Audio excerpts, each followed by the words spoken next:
Hey, Stacey David here with the Tales of a Gearhead podcast. Now, what is this? Well, it's a podcast that covers everything automotive, everything mechanical, everything that's just cool about the automotive lifestyle. And since that's just about everything, you're going to love it. Today's podcast is brought to you by Cornwell Tools. Let's get rolling.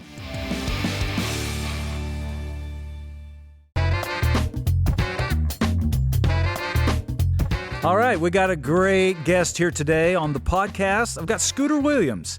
Now, you're probably thinking, Scooter Williams, where have I heard that name before? Well, if you've ever been to the Redneck Rumble in Lebanon, Tennessee, one of the, as they bill it, the South's biggest, baddest hot rod, custom car, and rat rod show, and swap meet. Scooter's the brainchild behind that. So, Scooter, welcome to the podcast, man. Okay, let's talk about this Redneck Rumble. How'd this thing come about? It's 19 years, right? Yes, sir. So originally I had started with motorcycles. Okay. Now, when you say motorcycles, were you like a motocross guy, or were you a biker guy? Or? Yeah, more or less street bikes, Harleys. Okay. I grew up around Harleys and stuff. Of course, you know, my teenage years, I rode. I also had cars. Okay. You know, back then, yeah. You know, my first car was a 66 Mustang, and it was just a used car. It wasn't, you know. Oh, yeah, it's like we were talking about, yeah. 66, was it a fastback or a coupe? Coupe. I had a 66, then a 67, then a 68. But, you know, like I said, they were all just used cars back then. Nobody, I mean, you'd go around in the yards and buy them. Yeah. And, but my stepdad. No rust. Yeah, nice. My stepdad rode, so, you know, I was around a lot of bikes and stuff too. And basically just started going to swap meets, buying parts so we could build bikes. Yeah. And they kind of dried up around the area. Yeah. So me and a friend of mine just decided, well, let's just have a swap meet and we'll get them to come to us. So the Rumble started out as a swap meet? Well, actually started as a spring thaw bike show and swap meet, which I still do. This will be 23 years of it. I still do that in Lebanon. Okay. So that's where it started. And then I started working with the Horse magazine, which was a chopper magazine back then, doing advertising and stuff with them. And Alan Mays was the editor, and he and I became friends.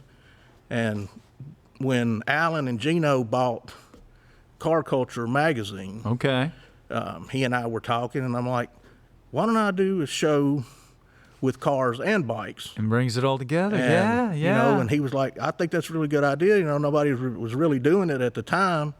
So that's kind of where the idea sprung up. Yeah. And the first year, we probably had more bike stuff than we did cars. Yeah. But it was just stuff that we were doing, you know, cars and motorcycles. And, of course, I love swap meets. That's my thing. There's something about them, man. Yeah. I like being able to go and dig and, you know, find parts. Find that magic stuff. You know, to me, the internet's kind of hurt the parts. Well, you can't go through junkyards anymore like you used to be able to. So swap meet's kind of it. That's where, you know, when I was, like I said, when I was growing up, those cars were in the junkyard. Those 66, 67 Mustangs and stuff, they were in the junkyard. You could go buy parts, and that's how we kept ours running. We couldn't afford new parts. So that's, you know, that's kind of where my start came from. Is the swap meet still a big part of the Redneck Rumble? It's still a really big part of it. In fact, I have a lot of people tell me, you know, they come for the swap meet. You know, the cars are a plus to them, but they come for the swap meet.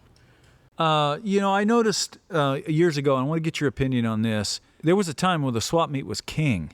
If you wanted those special parts, you were looking for double hump heads, and you were looking for all those performance parts.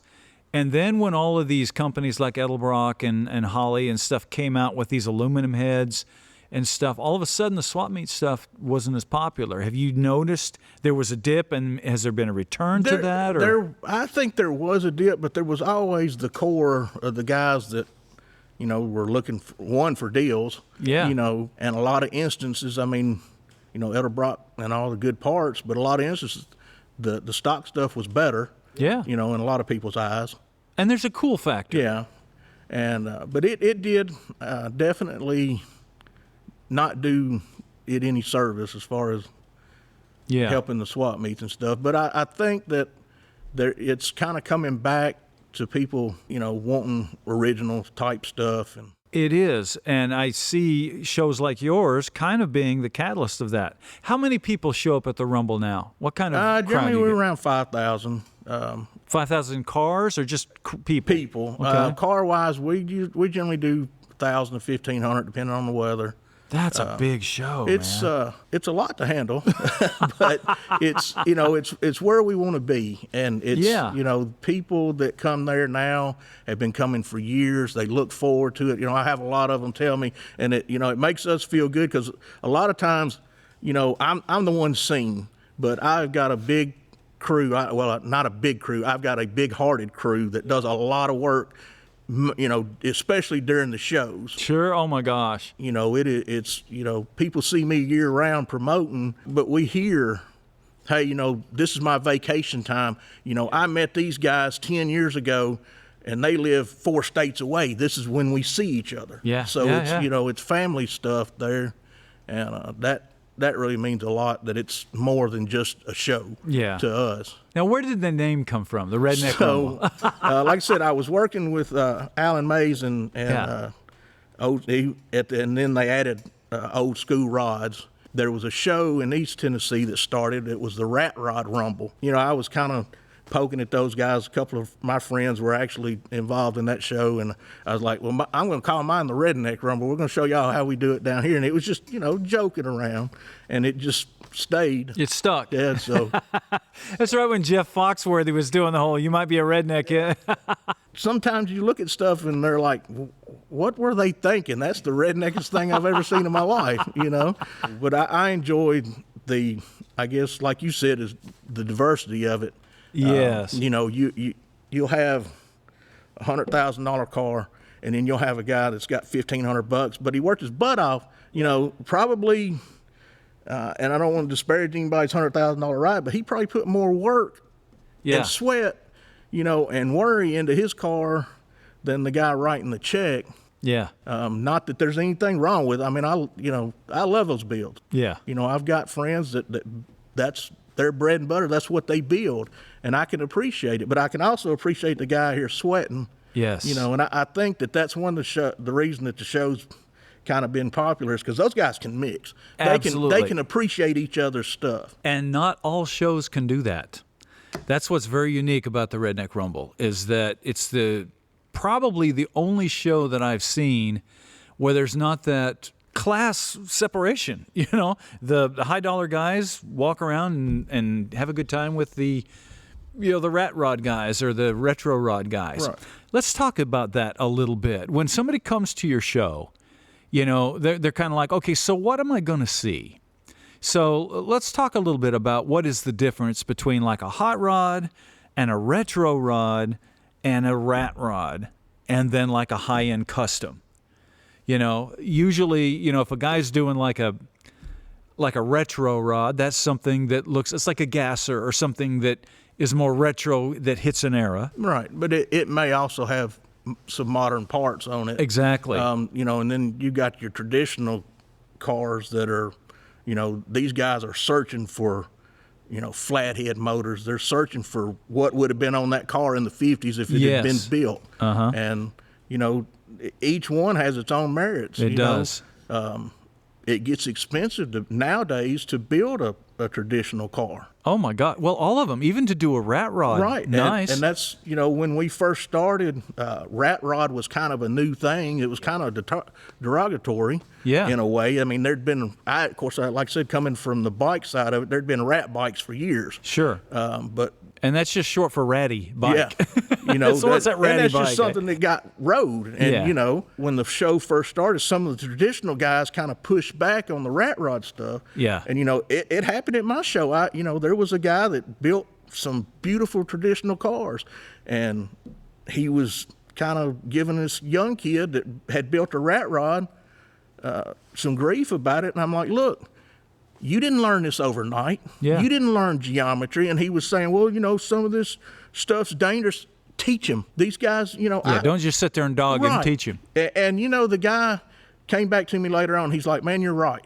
And him and that kid got to be friends. Yeah. And the kid learned from him. Yeah. And that to me is what it's about. Mm-hmm. We all do what we can do.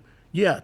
this guy can build $100,000 car. This guy's struggling to build, Yeah. to put 2 or 3 cars together to make one. No, I remember, one of my first rods, I had a 30 Model A coupe that was done up kind of like the American Graffiti car. And somebody had Z'd the frame, back in the day. I didn't know what that meant. I thought it looked cool. And I had a next door neighbor that came over, and he had worked with heavy steel, and he knew, the geometry and how to do this. And he was looking at it, and he goes, okay. He said, this was done, back in the 50s. He said, let me show you where they did some things wrong and where this would be weak. And he walked through it and said, okay, here's where your load is going to run through here. Here's this vertical weld is going to crack because the frame's going to twist. I mean, he walked me right through it. Oh, my gosh, I learned so much. Right. Because he had the knowledge. I didn't know. The guys that built it didn't know. I think a lot of car guys lose that opportunity because they may not like the car or the style or whatever. And I think that's great advice for people to put that aside and, Well, like I said, a lot of car guys, they appreciate the whole spectrum of it. Now, Yeah. There's some stuff that I don't like, but I walk by it. Sure. If I don't like it, Yeah. I walk by it. And I can always find an appreciation for something that, if somebody's put their heart and soul in it and they've done good work on it, to the best of their ability, I give them credit. Now, if they're looking at it and go, well, I purposely did this to look bad and I'm using bad techniques and stuff, that's a different thing because they know better. Yeah. I remember when the rat rod thing first came out, I had guys coming in, they were purposely doing bad welds because they wanted that look. And I was like, that is your structural weld. And they were like, well, that's the look. I said, tell you what, lay your nice weld in, get your structural strength, and then put a gobber over the top of it. So your strength is there and you got the look you want. And they were like, oh, I never thought about that. Yeah, I like safe parts. I do too, man. I like brakes. And I've had too many things fall apart. Yeah, I've had stuff fall off. So, that's, but like I said, there's always an opportunity there for some older guy or some not even older guy, a guy that has knowledge, Yeah. Of welding or chassis setup. Hey, I was having a terrible time with I've got a 30A, and I was having a terrible time with it. I had the geometry wrong with it. Yeah. But, it was something that just didn't hit me. Yeah. But, luckily I've got an older buddy, and he's like, look, let's walk through it and fix it. And, Yeah. he showed me where I was wrong, that I never realized what I was doing. And a lot of people don't realize there is more than one way to do things. Yeah. There's guys using different techniques and that kind of stuff that,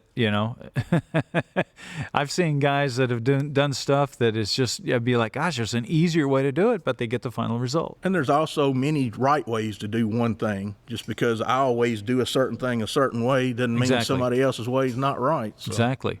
So what is your biggest crowd, do you think?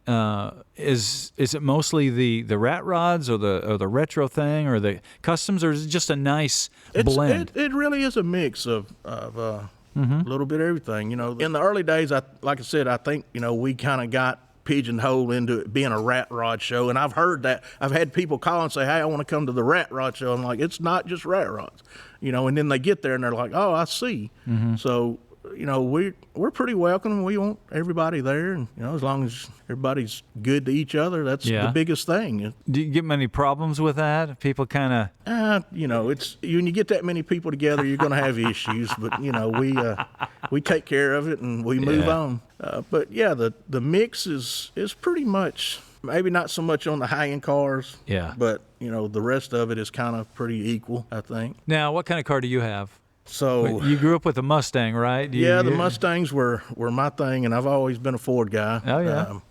I've owned some Chevrolets, but right now I've got a 65 Ford truck. That's my daily Nice. truck. Got a 30A. I just bought a 49 shoebox, chop top, that's nice. needing some work. So I'm always buying and trading. Oh, aren't we all? Yeah. Now, what motor do you have in the truck? The truck has a 351 Cleveland in it. Oh, actually, nice. It was in it when I bought it, but Is it a little short bed? Or? it's a short bed, and been doing some upgrades, air and power brakes and Nice. all that. So it's, Did you have a Crown Vic in the front? no, Please no, don't do that. It stopped. It stopped. In fact, my buddy Greg in East Nashville just rebuilt the front end on it. Yeah. So it's driving 65. Does that have the twin I-beam, or was that? Yeah, it's okay. twin That's I-beam. actually a good suspension. Yeah, it's painted a above nice the lower. driving truck. I've got the electric power steering on it. Yeah. How do you like that? I like it. it doesn't rob the motor at all. Yeah. And it's the response of it is, to me, I mean, I've got a buddy that, he's one of those junkyard guys, and he builds all kinds of creations. He goes and robs all these Priuses of theirs, and he's like, man, we need to try that. And I was like, well, I bought one and had it put on. But Yeah. Those things are not cheap. no, I like it though. It's to me, it's a good setup. So how many kids do you have? I've got 3 kids. Yeah. Now, are they into cars too? Or? Well, my 2 girls, they appreciate them. Yeah, I've got 2 daughters. They appreciate them well, too. and if they've grown up in the shows, I mean, they're there working the show. My wife, like I said, I'm out, so everybody sees me. But my wife's got everything organized to the T, and for the shows, during the shows, and if it wasn't for her, it'd just be a mess. Oh yeah. But yeah, the girls, they do the merch at the shows, and like I said, my son's starting to learn. He's 20 now, so he's starting to learn the show. They all grew up around them. Oh yeah. They've been drugged to swap meets, and They can probably identify more parts than you can imagine. I can say so. They know motors and transmissions anyway. So. Yeah. So 19 years, man. How long is it going to go? I mean, what's the future of it? Well, I don't know. There's no sign of it slowing down. It's actually getting bigger, isn't it? I feel like we've been steady. Some years we're kind of flat, but we're we're generally gaining ground. So Yeah. as long as I can go anyway. Now, do you have events out there as well? You don't have like the autocrosses and stuff like that going No, on, or do you have burnout contests or anything like that? Or During the we used to do a demolition derby, then we moved doing flat track races. Now we're doing stunt bike show. Oh, that's cool. On Saturdays. We do a little bit of burnouts during the bike stunt show because we have it corned off. Then there's the whole legality part of that. Yes, it's very dangerous. No, I was, people don't realize how quick something can change. I was doing I used to do an event at I-40 Dragway, a nostalgia drag race. And a friend of mine, actually, Dan Kane, that was doing the Redneck Rumble, he blew his transmission, and I had a vendor get hit by a piece of shrapnel. Yeah. So, and I cringe every time I see these guys at a cruise in or something, doing a burnout. I mean, everybody wants to do a burnout, but it's not the place for it. There's a lot of force on those spinning tires, man. You never know when a part can turn loose, or you lose your brakes or whatever. I would just hate to see an event get ruined over it. Yeah. Not only mine, everybody's, because I like to go to other events. Once it happens to one, they shut them all down. Like I said, if anybody does get a little bit out of control, we get them shut down pretty quick. I got a question for you out there. If you're working in your shop, what kind of tools are you using? Now, you're probably going to go, well, whatever I got cheap, man. Are you kidding? Well, and that's the problem, because listen, we all grew up working with cheap tools. And my first set of tools, my dad got them at Kmart, got them for Christmas. And I used those things until there was nothing left. But that's all we had at the time. But as soon as I could, I started investing in good tools. And the reason, it's not because you want to show them off to people, even though that's okay. It's because they allow you to do quality work. And there is nothing more frustrating. I have talked to gearheads all across the nation, around the world actually. And one of the biggest frustrations they have is either not having the right tool, or breaking the tool they were using, or having something strip or break or something. And almost every time it's because they don't have the right tool, or they're not using a quality tool. So if you are into this, like I hope you are, you need to get some good tools, and that's where Cornwell Tools comes in. They're America's oldest tool manufacturer. They're still American made. I think that if you are going to build some stuff, if you invest in a good set of tools right off the top, you don't have to get everything, but just get yourself a nice set of hand tools and work from there. You will never regret it. And you can pass them down to your grandkids or whatever if you want to. But most car guys want to hold on to their tools as long as they can.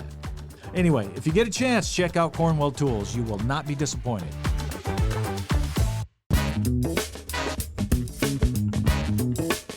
This is a question that I ask almost everybody, because I'm building this 40 Chevy as a tribute to hot rodding.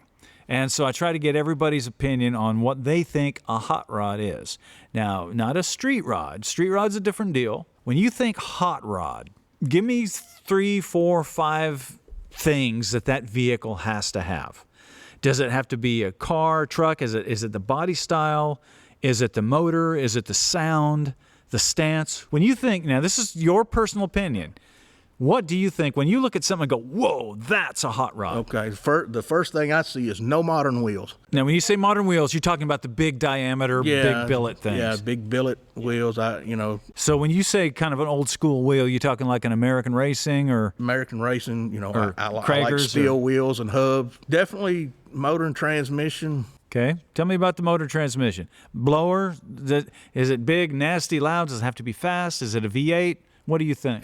To me, it depends on the car. I mean, if it's a cruiser, then nice, quiet, cruising motor. But see, I wouldn't consider that a hot rod. I wouldn't either. That'd be a cruiser. Yeah. So, like a hot rod.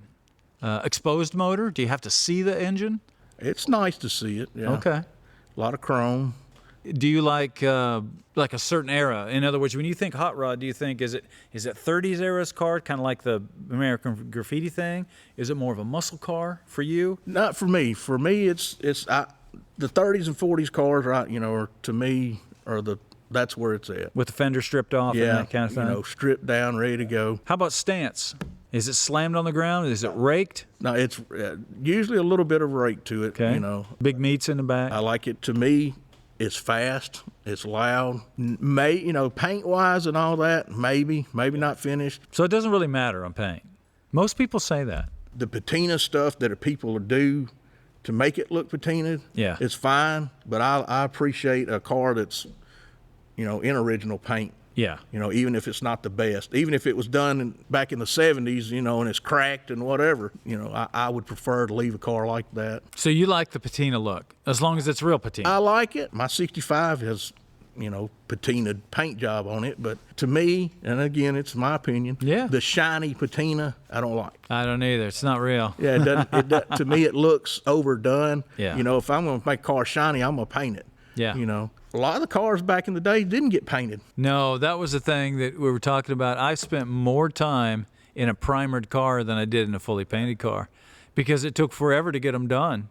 And then a lot of times when you finished it, it was worth a lot of money, so you sold it and got something else. Started all over. That somebody walked in and said, hey, I'll give you X amount of dollars. You're like, well, sure. Now I can buy that Camaro I wanted. That happens to me a lot. Yeah. Okay, so stance. How about sound? Do you have to hear it? I like to hear it. So it's nice and rumbly? I like a good tone, though. I don't want screaming. Yeah. Yeah. How about interior? Does it have to be finished out? Not leather interior? No. Mexican blankets? Mexican blankets to me is fine. They ride fine. I do like an interior, though. That would, to me, that's my next step before I paint a car is getting a little bit of interior done. Yeah. Although, like I said, I've got a 30A and I don't even have a headliner in it. It doesn't even have a dash in it, to be honest with you. Yeah. But, I like to drive it. So that's good. That's good. Your answers are very similar to a lot of guys. Now, here's something I want to ask you. Since you are around the rat rods and the retro rods and stuff a lot, and also the really nice stuff, where do you think, in your opinion, where is that line for you? Because you say you like patina stuff, but where is the line for you where you're going to go, I'm going to go ahead and strip it and paint it? Does the patina have to be gone, or is there too much rust? Or something. In other words, I get questions from a lot of guys, and they're like, I don't know if I want to do this as a retro, kind of rat rod with patina, or if I want to strip it and paint it. But a lot of times they don't have good patina to start with, and that's not an option then if you don't have it. So what do you think, like for your 65 truck, you say you kind of like the patina on it. Where would it be too far gone to where you'd say, I just got to paint this thing? That one's a little different because it's just to me, it's a shop truck, and it's, where I kind of draw the line of painting them is what I'm going to do with it. Yeah. For one thing, is the car or truck going to get driven all the time? Mm-hmm. Do I have the funds to paint it? That stops a lot of people. It stops a lot of people. Because like you said, when I was in high school, you could get a paint job, or you could paint it yourself fairly cheap. Yeah. Anymore, in fact, we were talking about my son's truck, we used Tractor Supply paint on it. Yeah. It's not a show truck, but it needed painting because we had a lot of new panels on it. Had to do a lot of patch repairs on it. Yeah. And so it did needed painting. We weren't just going to leave it in primer. I think a lot of it is cost factor. And that, too, is, I think, a lot of people's build. What can they scrounge? You know, like I said, the rat rod stuff, you may have parts from 3 or 4 different cars on one. Yeah. Now, when you get to the point that you're driving it and all the parts are mismatched, put hot rod black on it or something, which is affordable. Or maybe you do a cheaper paint job on it. It just, to me, depends on what you're looking for out of it. Yeah, I'm with you on that. When the parts start to look really mismatched, now it doesn't really even look like a rat rod anymore. Now it just looks like a junker. Like it's pieced together. You know, I tell you, there's been a lot, you know, especially with shows like yours and stuff over the years. I remember, you know, when I was working on cars and you're driving them and they're unfinished, they're in primer or whatever, people would always walk up to you and go, "Hey, man, when are you going to finish this thing?" You know, and it's like, it's almost, leave me alone. I'm enjoying it. It's like, I can't finish it. And they would put pressure on you. You know, say, come on, paint this ugly thing. You know, a lot of times mine is like, where's yours at? You know? Yeah, exactly. I'm enjoying mine. And see, now I've noticed that you don't get that as much. People, they actually like them, you know. So there's more of an acceptance for an unfinished car or a car under construction that you're enjoying. Yeah, well, it takes a lot of years to construct, I guess. Yeah. And then you find once you lay that nice paint on there, all of a sudden you don't have as much fun with them a lot of times. Well, you don't want to scratch it. That's my thing. Is like I said, you know, I have painted many vehicles with tractor paint. Yeah. Because one, it's durable, and two, if it does get beat up, you know, I didn't spend a lot of money. I've done some really nice paint jobs. That's where I started, was painting body work. Yeah. And I worked for Nissan for 18 years. Okay. At the factory as a body guy. It's my comfort level of what am I driving. Am I going to drive it every day? I'm not going to spend $5,000 to put a paint, which $5,000 for a paint job anymore is not anything. That's pretty much materials now. It's just the way it is. So, like I said, I can appreciate them all, and I can appreciate everybody's where they're at on it, you know. Yeah, and understanding that not everybody is at that place. And they're just, as long as they're out enjoying what they got, I mean, hot rodding is still alive and well. And I think that goes back to one of the reasons that the Rumble is kind of successful is that, you know, everybody's enjoying their stuff and they're welcome. Yes. You know, to whatever degree they're at. And, you know, they, like I said, they get over there, they make friends, and then they learn stuff. You know, I've enjoyed seeing the progression of some of these younger guys when they started out building rat rods. Now they're, you know, maybe they're building a nicer car and a nicer truck, and it just, I've enjoyed that part of it, to getting the young guys interested, and that's I think that's going to be a struggle for everybody in the industry. Absolutely. That's well said. So if somebody wants to come to the Redneck Rumble, when is it? How do they find out about it? So our website is bothbarrels.us. Okay, bothbarrels.us.